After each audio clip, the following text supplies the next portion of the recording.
Quiero saludarlos a todos con la bendita paz del Señor Jesucristo.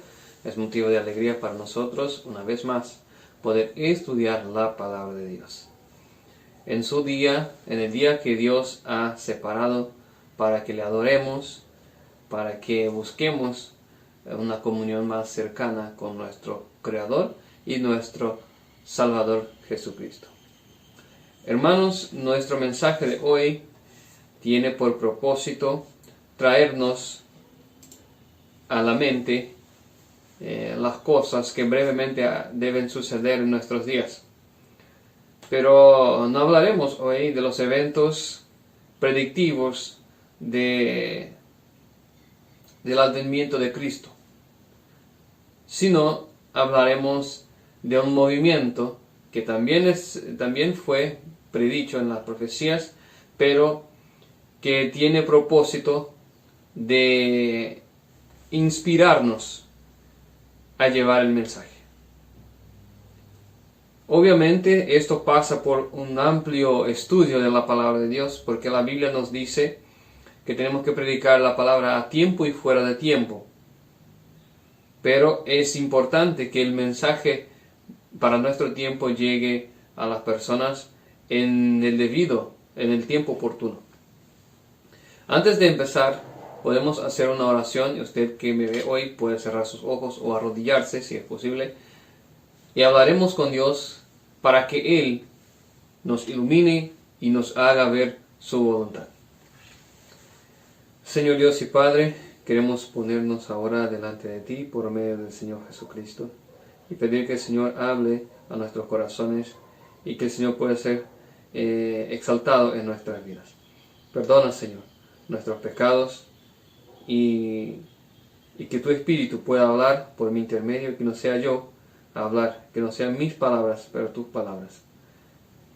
Que el Señor pueda hablar a todos nosotros, a los que están aquí y a los que me ven por el video, que puedan ser bendecidos en el nombre de Cristo Jesús. Amén. Amén. El primer texto que vamos a leer hoy está en 2 Timoteo capítulo 4. 2 Timoteo en el capítulo 4. Y es como una introducción apenas. ¿Ok?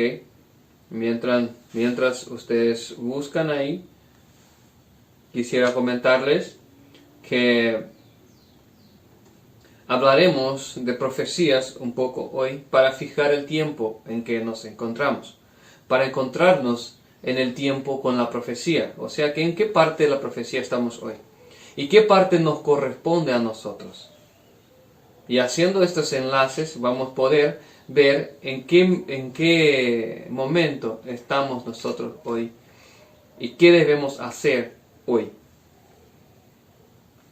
Bueno, en 2 Timoteo capítulo 4, versículo 1 dice: Te encarezco delante de Dios y del Señor Jesucristo, que juzgará a los vivos y a los muertos en su manifestación y en su reino, que prediques la palabra, que instes a tiempo y fuera de tiempo, redarguye, reprende, exhorta con toda paciencia y doctrina. Entonces la Biblia nos enseña a predicar la palabra a tiempo y fuera de tiempo. Y lo que vamos a hacer hoy es predicarla a tiempo. Porque la Biblia dice también en el libro de San Mateo: Bienaventurado aquel siervo que cuando yo venga le encuentre dando el alimento a su tiempo, el alimento a sus hermanos, pero el alimento a su tiempo. Y eso tiene su importancia, tiene su relevancia. Toda la Biblia es importante igualmente. Pero la palabra dicha a su tiempo tiene mayor efectividad. Ejemplo se hace si tiene un tablero que te dice velocidad máxima 40 kilómetros por hora. Y más adelante tiene la policía que está haciendo el control. Si usted le hace caso al letrero, al tablero, pues seguramente estarás tranquilo cuando llegue la policía, porque estarás dentro del límite de velocidad establecido. Pero si no le haces caso, pues seguramente la policía te hará una multa y te causará un perjuicio. Así también es la palabra de Dios.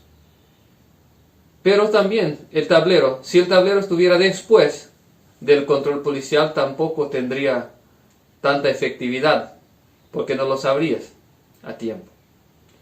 Entonces lo que estamos haciendo hoy es poniendo el tablero antes del control, para que podamos saber cuál es la voluntad de Dios, para que podamos ser guiados por Él en este tiempo. Pues bien, sigamos entonces, vamos a abrir nuestras Biblias en Apocalipsis capítulo 12.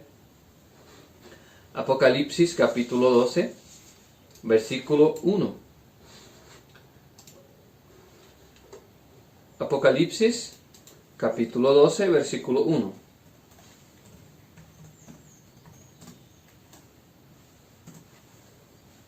Y aquí nos es presentada una profecía. Y dice así: apareció en el cielo una gran señal, una mujer vestida del sol, con la luna bajo sus pies, y sobre su cabeza una corona de 2 estrellas. Y estando encinta, clamaba con dolores de parto, y en la angustia del alumbramiento. También apareció otra señal en el cielo. He aquí un gran dragón escarlata, que tenía 7 cabezas y 10 cuernos, y en sus cuernos 7 diademas. Y su cola arrastraba la tercera parte de las estrellas del cielo, y las arrojó sobre la tierra.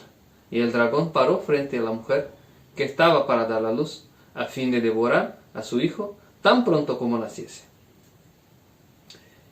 Y ella dio a luz a un hijo, varón, que regirá con vara de hierro todas las naciones, y su hijo fue arrebatado para Dios y para su trono. Y la mujer huyó al desierto, donde tiene lugar preparado por Dios para que allí la sustenten por 1260 días. Pues bien, aquí el texto es simbólico. Y por un motivo muy importante, Dios presentó el libro de la revelación en símbolos. Porque el Apocalipsis significa revelación. Y pues nos parece un poco difícil la revelación. ¿Qué revela el libro de Apocalipsis? Bueno, revela los últimos eventos antes de la venida de Cristo. Pero en especial revela el libro de Daniel. Porque el libro de Daniel fue sellado allá en Daniel capítulo 12, porque el ángel le dice: sella estas palabras están selladas y cerradas hasta el tiempo del fin. Entonces el Apocalipsis es la revelación de aquel libro. No sin causa aparece Cristo Jesús en dado momento en Apocalipsis, abriendo los sellos del Apocalipsis. Y estos sellos son el entendimiento del libro del Apocalipsis y del libro de Daniel. Pues bien, vamos a tratar de interpretar los símbolos. Los símbolos presentados aquí tienen que ser, obviamente, interpretados por la propia Biblia y no de otra manera. Sin embargo,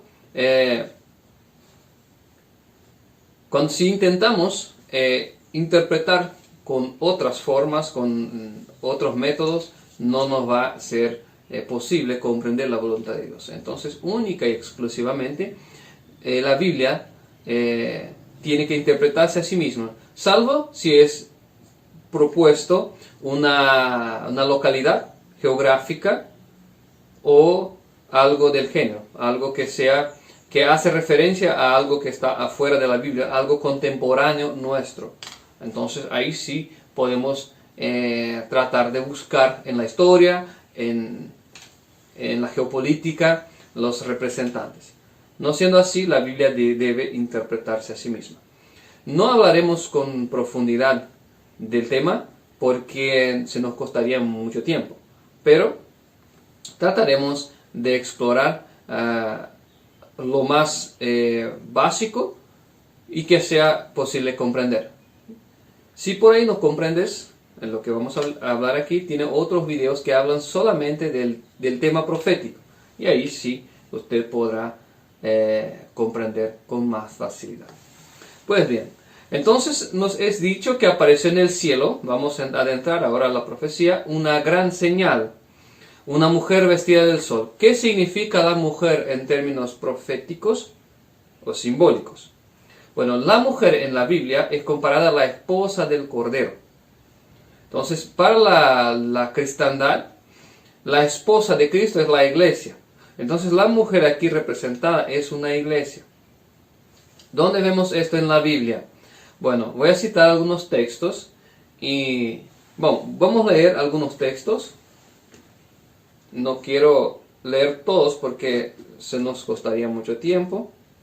Pero vamos a abrir en Efesios capítulo 5, versículo 25. Efesios capítulo 5, versículo 25, donde nos dice: maridos, amad vuestras mujeres, así como Cristo amó a la iglesia y se entregó a sí mismo por ella. Entonces, este texto nos da la comparación que Cristo hace la mujer con la iglesia.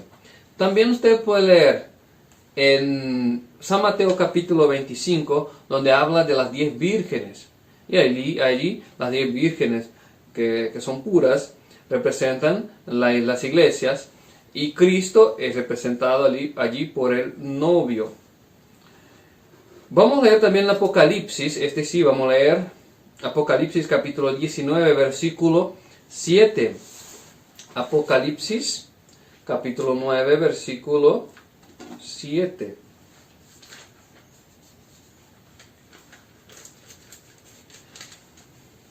Ahí dice: gocémonos y alegrémonos y démosle gloria, porque han llegado las bodas del Cordero y su esposa se ha preparado. Entonces la esposa de Cristo es la iglesia. La iglesia es lo que estará preparada en este momento. Entonces, en términos simbólicos, esta mujer aquí representa una iglesia. Y nos es dicho que esta mujer está vestida de sol. Está vestida de sol. ¿Qué esto representa? Bueno, el vestirse de sol, voy a citar nomás aquí, el vestirse de sol representa que ella está vestida de la obediencia a Cristo. Porque el sol de justicia en la Biblia es Cristo Jesús. Obediencia a Cristo Jesús. Esto está en el libro de Malaquías capítulo 4, versículo 2. ¿Ok? No vamos a leer para no tomar mucho tiempo. Entonces la mujer es la iglesia, que es una iglesia que está vestida del sol, que es obediente a Cristo. Es totalmente, plenamente obediente a Cristo, porque está como vestida de sol. ¿Ok? Y dice así: con la luna bajo sus pies. Esto sí tiene un representativo bien claro. Si Cristo, que es el sol, si el sol es Cristo, pues la luna tiene que ser su contrario. ¿Por qué? Porque el sol es el astro que gobierna el día. La luna es el astro que gobierna las tinieblas. Entonces, por contraste, ya entendemos que si Cristo es el sol, esta luna que está bajo los pies de la mujer es el enemigo, el diablo. ¿Y por qué está bajo sus pies? Porque la iglesia alcanzará una santidad y un compromiso tan fuerte con Dios, con Cristo Jesús y con Cristo Jesús, que el diablo no podrá más tentarla. Como cierta vez dijo Jesús: viene aquí el príncipe de este mundo y nada tiene en mí. Entonces esto significa que el diablo vendría hacia Jesús, pero no tendría ningún pecado que él pudiera aprovechar para tentar a Jesús. Y la iglesia estará así en algún momento. Pero la Biblia dice esto. Sí, la Biblia dice que llegará el tiempo en que Satanás estaría bajo los pies de la mujer. Vamos a ver, está en el libro de Romanos capítulo 16, si no me equivoco.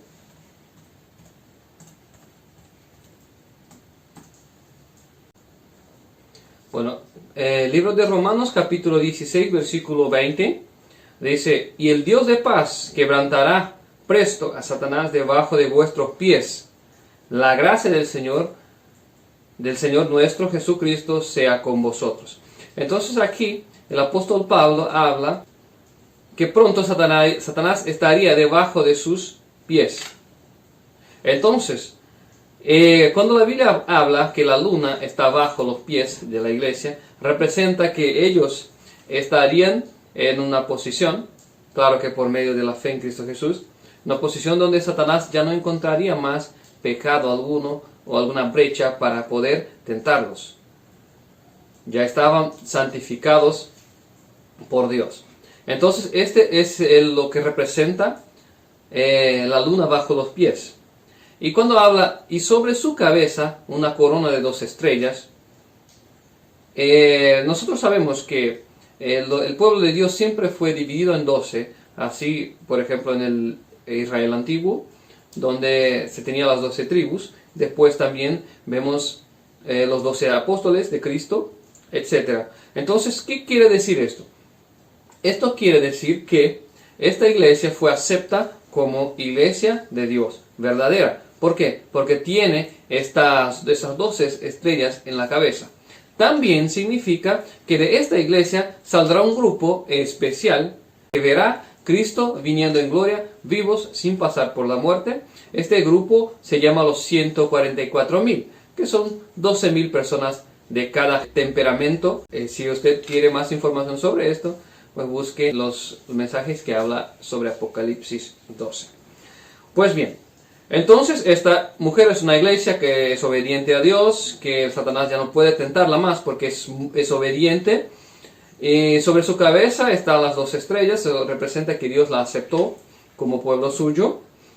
Y dice, estaba encinta con dolores de parto en la angustia del alumbramiento.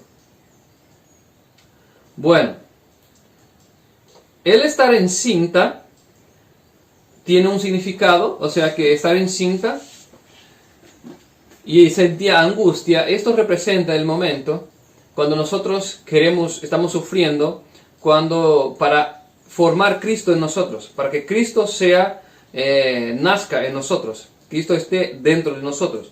Esto está en el libro de Gálatas capítulo 4,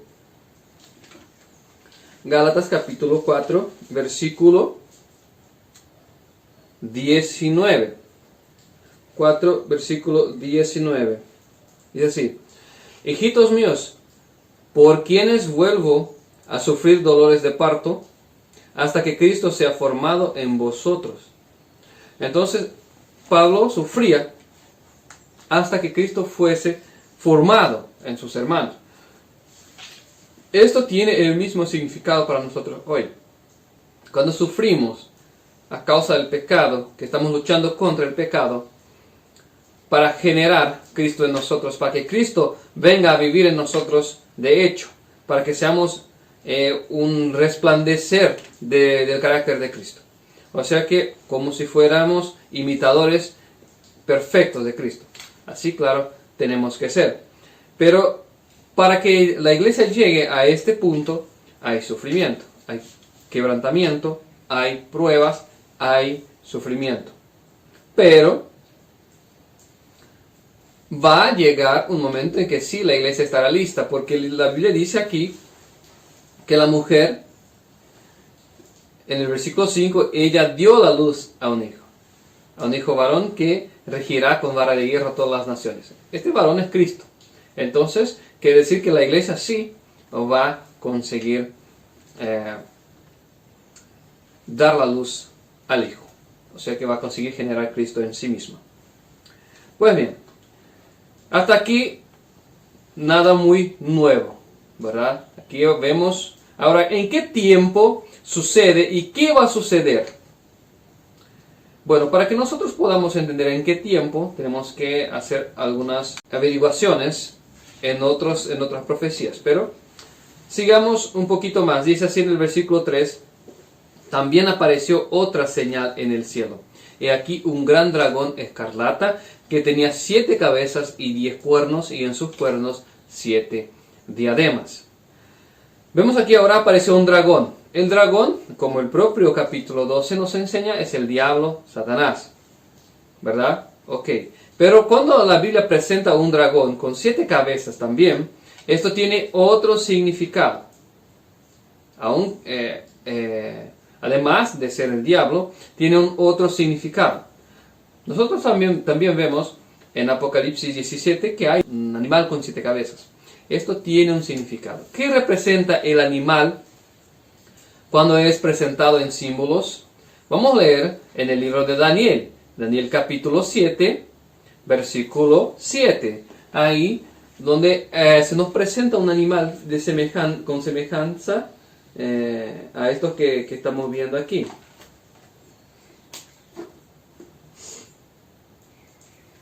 Daniel capítulo 7, en el versículo 7, la Biblia nos dice de una visión que Daniel tuvo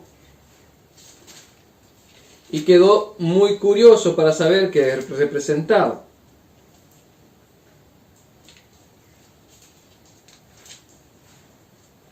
Dice así: después de esto miraba yo en las visiones de la noche, y aquí la cuarta bestia espantosa y terrible, en gran manera, fuerte, la cual tenía unos dientes de hierro, devoraba y desmenuzaba, y las sobras hollaba con sus pies, y era muy diferente de todas las bestias que vi antes de ella, y tenía 10 cuernos. Vimos que aquí hay una bestia diferente de las demás, que él había visto un león, un oso y un leopardo, y ahora aparece otra que es diferente, tiene dientes de hierro y 10 cuernos. En el versículo 19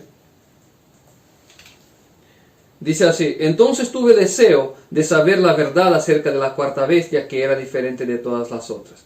Daniel tuvo la misma curiosidad que nosotros estamos teniendo aquí, ¿verdad? ¿Qué significa esta bestia que tiene 7 cabezas y 10 cuernos? Y ahí, en el versículo 23,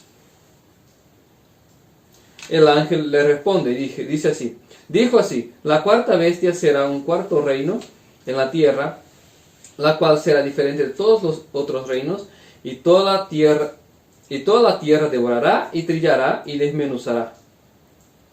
Y los 10 cuernos significan que aquel reino, etc. Pues bien, entonces la cuarta bestia que vio Daniel, que era este animal diferente, terrible, representaba un reino opresor, perseguidor, un reino cruel. ¿Ok? Entonces aquí nosotros vimos que ese animal, el dragón con 7 cabezas y 10 cuernos, representa un gobierno perseguidor. Ok. Este gobierno, esta bestia de Daniel 7, representó el reino romano. El león que él vio era el reino de Babilonia, de Nabucodonosor. El oso, Medo-Persia. Y el leopardo era Grecia, de Alejandro Magno. Y el cuarto reino que vio Daniel representó Roma. Roma era un reino conocido por ser cruel. Incluso la muerte de cruz fueron ellos que ejecutaron, y de esta muerte nuestro Señor Jesucristo padeció. Entonces, cuando la Biblia habla de un dragón, está hablando de un reino perseguidor. Vamos a poner esto en nuestras mentes. Ok. Y dice así, en el versículo 4: y su cola arrastraba la tercera parte de las estrellas del cielo, y las arrojó sobre la tierra. Entonces la cola del dragón arrastraba las estrellas del cielo. ¿Qué significan las estrellas del cielo?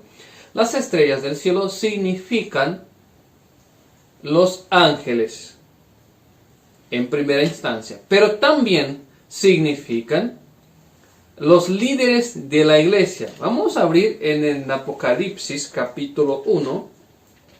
Apocalipsis capítulo 1, versículo 20, si no me equivoco.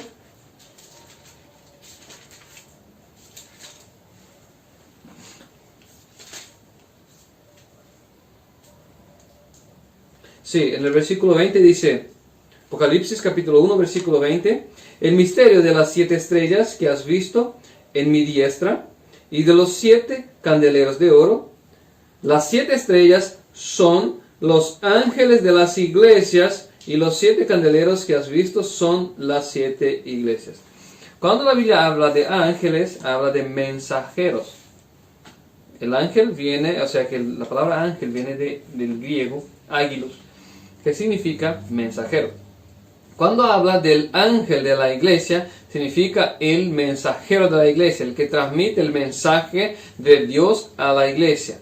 Entonces está hablando de los líderes de la iglesia, ya sea pastor, misionero, evangelista, obreros, todos los que están encargados de llevar el mensaje, de orientar a la iglesia, están encuadrados aquí.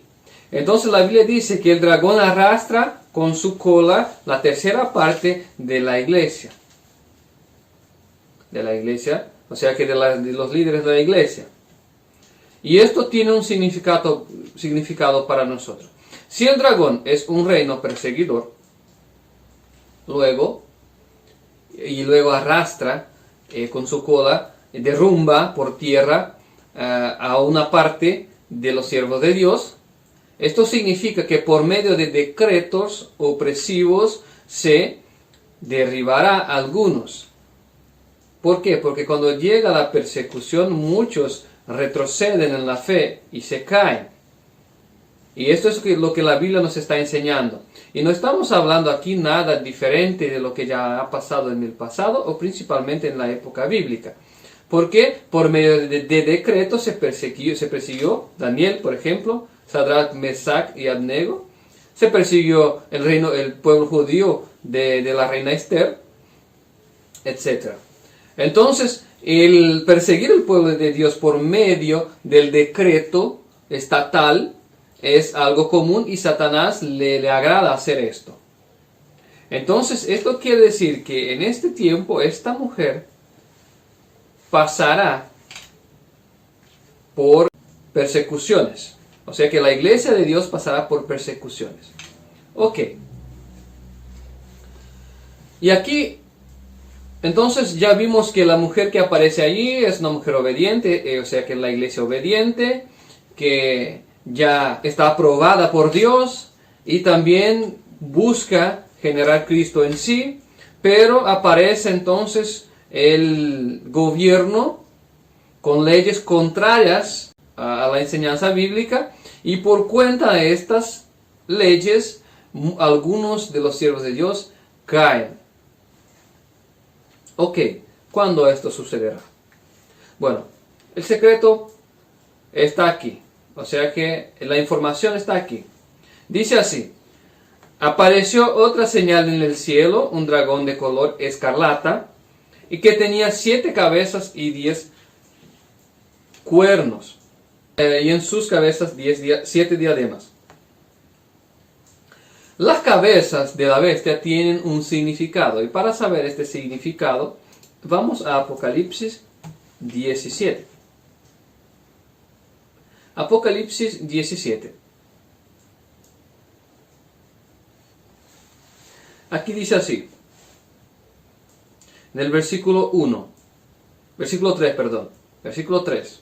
Y me llevó en espíritu al desierto y vi una mujer sentada sobre una bestia de color escarlata llena de nombres de blasfemia y que tenía 7 cabezas y 10 cuernos. Y la mujer estaba vestida de púrpura y de escarlata y de oro, y de piedras preciosas y de perlas, y tenía en la mano un cáliz de oro lleno de las abominaciones y de la inmundicia de su fornicación. Y en su frente un nombre escrito, un misterio: Babilonia la Grande, la madre de las rameras y de las abominaciones de la tierra. Vi la mujer ebria de la sangre de los santos y de la sangre de los mártires de Jesús. Y cuando vi, quedé asombrado con gran asombro. Ok, esta primera parte, nosotros vemos otra vez una mujer, ¿verdad? Que está solo que la mujer ahora está sentada sobre la bestia.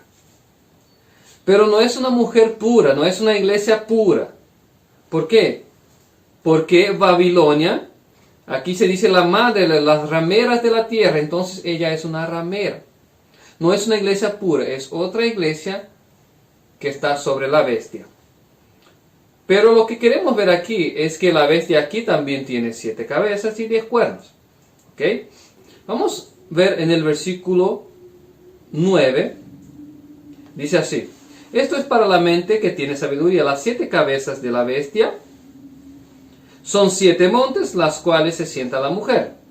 Y son también 7 reyes.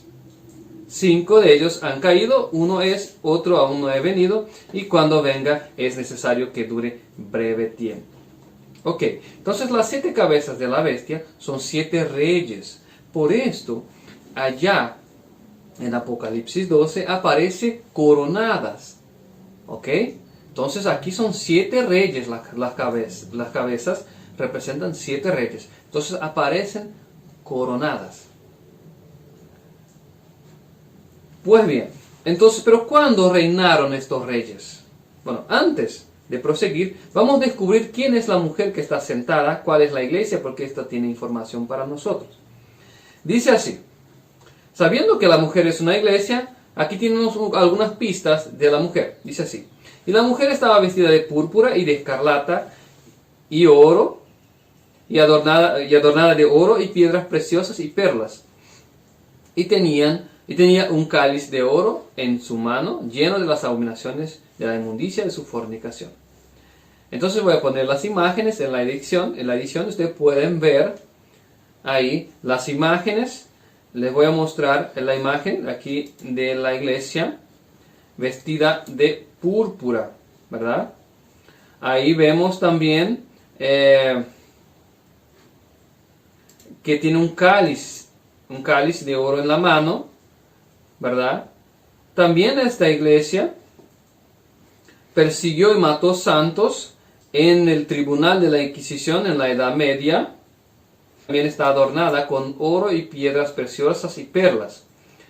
Y las 7 cabezas de la bestia son 7 montes sobre los cuales se sienta la mujer.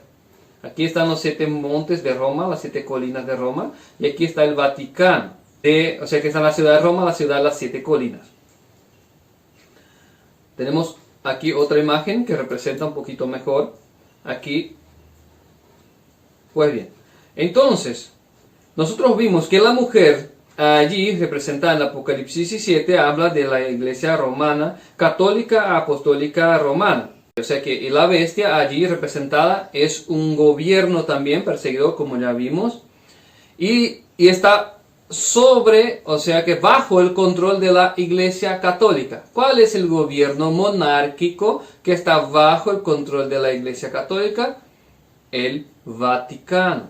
El Vaticano no es solamente la sede de la iglesia, sino que también es un reino monárquico que a partir de 1929, a partir del Tratado de Latrán, pasó a ser un país monárquico del cual el Papa ya no es más un líder religioso, sino que el soberano del Vaticano, un rey.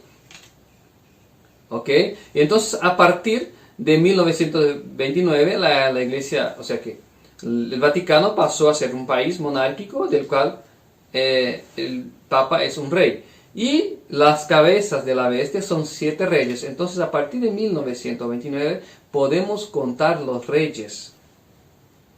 Pues bien, entonces, ¿quién estaba en el poder en el año 1929? Pío XI, después vino Pío XII, Juan XXIII, Juan Pablo VI, Juan Pablo I, Juan Pablo II, Bento XVI y ahora tenemos el Francisco. Ok, pues bien, entonces nosotros estamos viendo que ya podemos entender un poco sobre el tiempo, porque la bestia que aparece en Apocalipsis 12 aparece las 7 cabezas ya coronadas. Entonces, si nosotros contamos 7 reyes a partir de 1929, llegamos a Bento XVI. ¿Ok? Entonces, Bento XVI fue el séptimo, ¿verdad? El séptimo rey, del cual fue representado en una de las cabezas de la bestia. Ok, entonces, si las 7 cabezas de la bestia de Apocalipsis 12 aparecen ya coronadas, significa que estos 7 reyes ya pasaron y que el evento mencionado en Apocalipsis 12 sucede después de que los 7 reyes hayan reinado. ¿Tiene sentido? ¿Se puede comprender?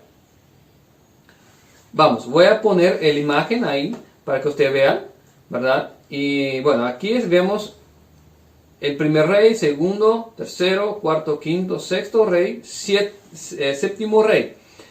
¿Ok? El evento que nos muestra Apocalipsis 12 sucede después de que los 7 reyes han reinado. Bento XVI murió en el final de 2022, en diciembre de 2022. Entonces significa que Apocalipsis 12 habla para nosotros que vivimos después del séptimo rey. Entonces, ¿qué es lo que estamos diciendo aquí? Que nosotros, la iglesia del último tiempo, que buscamos obedecer a Dios por medio de la fe de Cristo Jesús, y estamos de cierta forma padeciendo para obedecer a Dios, obedecer a Cristo, y también estamos buscando generar Cristo en nosotros, que seamos representantes del reino celestial tal como fue Cristo y sus apóstoles. Padeceremos algunas persecuciones en muy poco tiempo. En muy poco tiempo. Y este padecer va a llevar a algunos de nuestras hileras y tumbar por tierra. Y también significa que leyes contrarias a la voluntad de Dios serán sancionadas por algunos gobiernos, en el inicio obviamente, por algunos gobiernos, después más sí por todos los gobiernos del mundo, pero en el principio por algunos gobiernos, y se empezará la persecución a los siervos de Dios por medio de leyes del Estado. Pero, ¿qué debemos hacer en este entonces? Vimos aquí que brevemente vendrá la persecución al pueblo de Dios. Pero también vimos que la mujer va a conseguir. Entonces, si tenemos fe en Dios, o sea que nosotros, la iglesia, vamos a conseguir generar a Cristo en nosotros, además de la persecución. Porque cuando viene la persecución, unos caen, pero otros se fortalecen. Buscan más a Dios, tienen comunión más cerca con Dios y van a conseguir generar Cristo en sí. Ahora, busquemos un poquito, vamos un poquito más adelante. Ya entendimos, entonces, si le queda alguna duda, pues pregunte después en los comentarios y trataremos de responder. Pues bien, vamos un poco más allá. Si el evento predicho en Apocalipsis 12 sucede después de la muerte de Bento XVI, que fue el séptimo rey, entonces dice respecto a nosotros. Entonces dice respecto que nosotros, de nuestra generación, va a pasar estos eventos y por estos problemas. ¿Qué conviene a nosotros hacer? Vamos a leer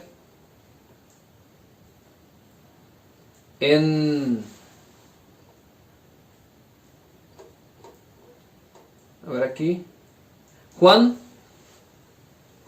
capítulo 16 versículo 1. Juan capítulo 16 versículo 1. Juan capítulo 16 versículo 1 dice así, hablando de la persecución, ¿verdad? Estas cosas os he hablado para que no tengáis tropiezos. Os expulsarán de las sinagogas, y aún viene la hora cuando cualquiera que os mate pensará que rinde servicio a Dios. Harán esto porque no conocen al Padre ni a mí. Vemos que aquí nos muestra un momento de persecución. ¿Y a qué momento se refiere? ¿A qué época se refiere? Claro, primeramente se refería al tiempo de Jesús, pero también se refiere a nuestro tiempo.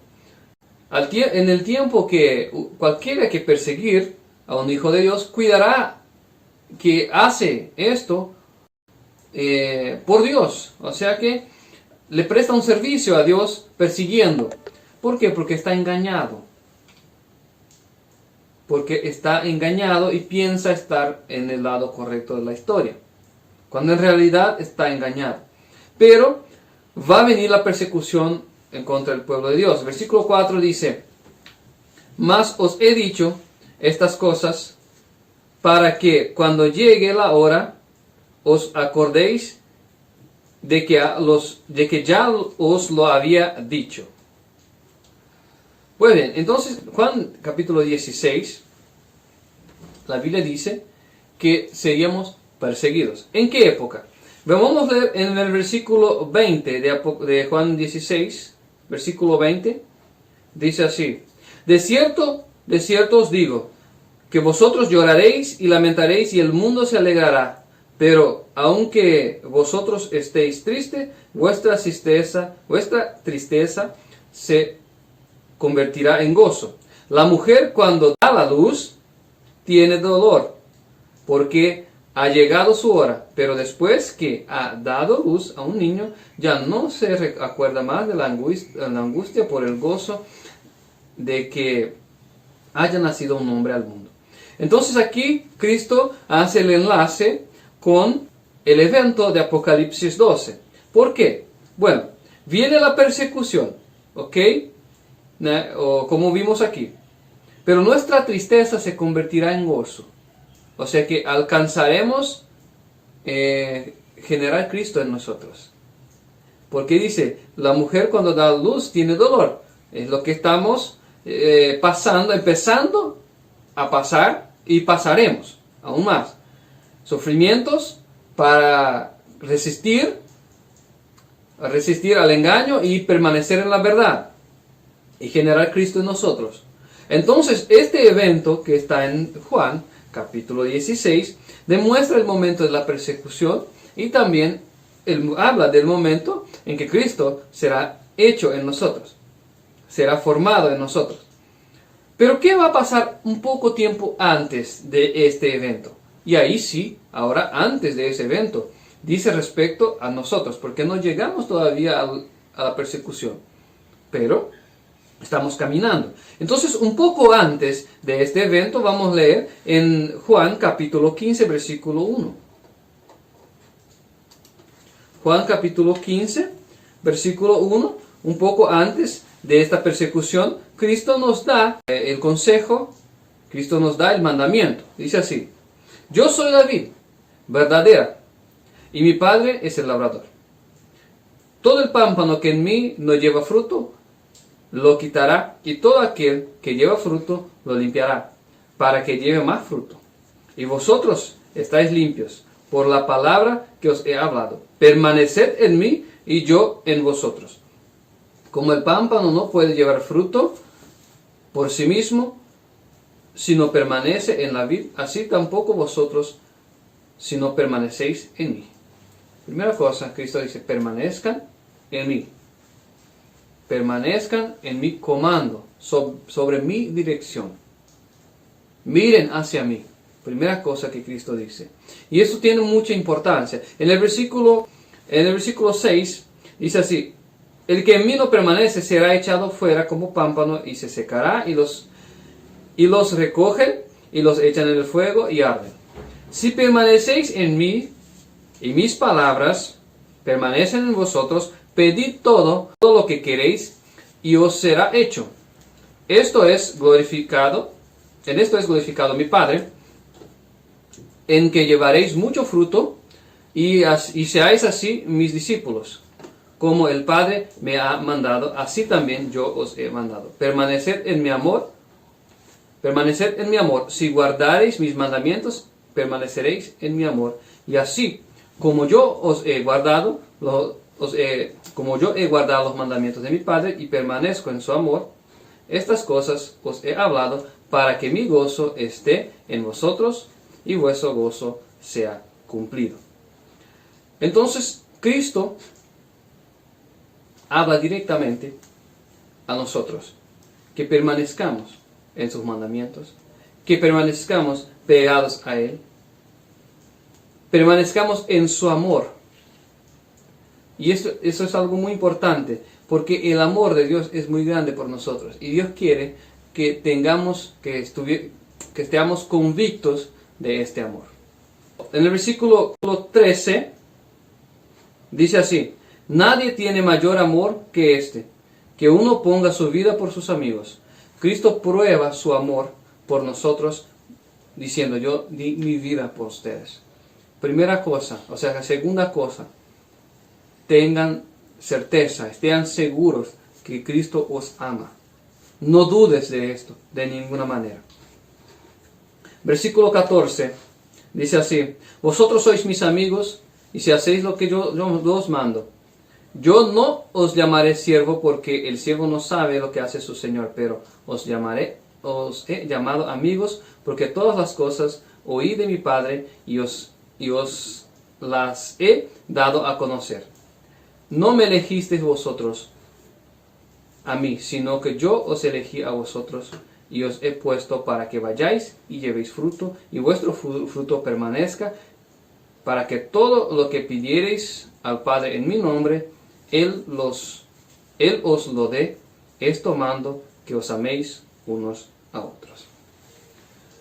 Aquí más una vez Cristo dice: yo elegí a ustedes. Si usted hoy está buscando obedecer a Dios, obedecer a sus mandamientos por medio de la fe de Cristo Jesús, sepa que tú estás en este tiempo porque Cristo ha elegido a usted. Y Cristo quiere que estemos convictos de esto, que Él nos eligió. Y o sea que, y si Él nos ha elegido, Él hará con que seamos obedientes. Él toma esta responsabilidad. Y también dice que para que vayáis y dé frutos. Sabemos que los frutos son otras almas para el reino de Dios. Que de alguna manera podamos nosotros contribuir para que el Evangelio llegue a otras personas. Ya sea por medio de nuestros talentos, ya sea por medio de nuestra propia vida, yéndonos, entregándonos a la obra misionera, ya sea por oración, son varias las maneras que Dios puede utilizar a nuestras vidas para el reino de los cielos. Y principalmente, que os améis unos a otros. Los apóstoles recibieron la lluvia del Espíritu Santo después que empezaron a confesar sus errores unos a otros, que empezaron a amarse unos a otros y dejaron de estar compitiendo unos en contra de los otros, queriendo saber cuál era el mayor, o cuál sería el mayor en el reino del cielo. Cuando Cristo estaba en la tierra, ellos tenían estas disensiones, diciendo: ¿quién es el mayor? Pero cuando Cristo se fue y los enseñó que no era así, ellos empezaron a orar, a buscar a Dios y a confesar sus errores unos a otros, y se unieron de manera que era como si fuera una sola persona. Y entonces vino la lluvia del Espíritu Santo. Si nosotros queremos, además de estar en pie en el día de la persecución, si nosotros queremos, además de esto, tener Cristo en nosotros y ser llenos del Espíritu Santo, tenemos que hacer lo que la Biblia nos muestra: que amemos unos a otros. De hecho, dejemos toda falsedad, toda cosa que nos impide de estar bien con nuestro prójimo y podamos ser obedientes a Dios. Entonces, que estemos seguros del amor de Dios por nosotros, estemos seguros que Dios nos escogió y Él nos ayudará a llegar, y también busquemos amar unos a otros. Y de ninguna manera desviemos la mirada de Cristo Jesús. Estamos llegando cerca del tiempo que viene la persecución, pero también estamos llegando cerca del tiempo que viene el Espíritu de Dios sobre nosotros. En este momento Cristo nacerá en nuestras vidas. Este es el mensaje de hoy. Si Cristo ha hablado a tu corazón, no dudes en entregarle toda su vida. Y si tienes alguna duda sobre lo que fue dicho aquí, usted puede enviar mensaje a mí después, y el número para contacto estará en la descripción. Pero sé que el mensaje fue un poco lleno de información, pero vea otra vez y trate de meditar en él, para que usted esté consciente en qué momento estamos en la profecía. Estamos entrando en el periodo del Apocalipsis capítulo 12, donde la iglesia de Dios será probada, pero saldrá victoriosa. Y esta victoria depende de nosotros aceptarnos el auxilio de Dios y confiar en nuestro Dios y en nuestro Salvador, el Señor Jesucristo. Que Dios pueda bendecir tu vida y toda tu familia en el nombre de Cristo Jesús. Amén.